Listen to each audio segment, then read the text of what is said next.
स एवायं मया तेद्य योगः प्रोक्तः पुरातनः भक्तोऽसि मे सखा चेति రహస్యం హేతదుత్తమం. నీవు నా భక్తుడవు, మిత్రుడుగా ఉన్నావు కాబట్టి ఈ పురాతనమైన నిష్కామ కర్మయోగమే ఇప్పుడు నీకోసం నేను చెబుతున్నాను. ఈ యోగము అతి రహస్యమైనదని తెలుసుకొనుము. శ్రీకృష్ణుడు అర్జునుడికి బోధించు ఈ పరమార్థ విద్య కొత్తగా పుట్టుకొచ్చినది కాదు, అనాది కాలం నుండే ఉన్నది కాబట్టి ఇది పురాతనమైనదని చెప్పడమైనది.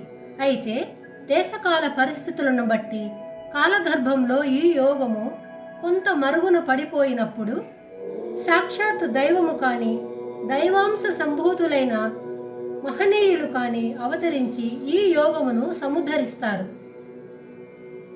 ఇటువంటి ప్రాచీనమైన విద్యని శ్రీకృష్ణమూర్తి అర్జునుడికి ఇప్పుడు బోధించెను.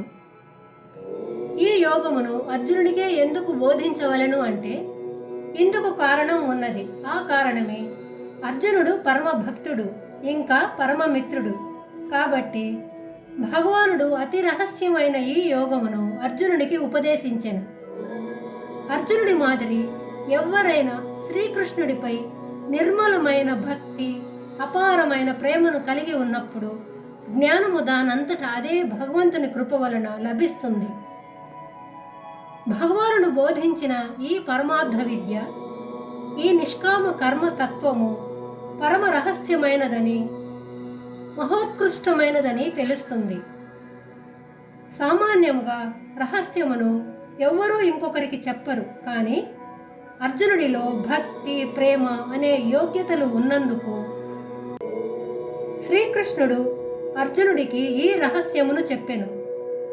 ప్రపంచంలోనున్న అన్నింటికంటే గొప్పదైనది ఈ ఆధ్యాత్మ విద్యయేనని భగవానుడు స్పష్టం చేసెను.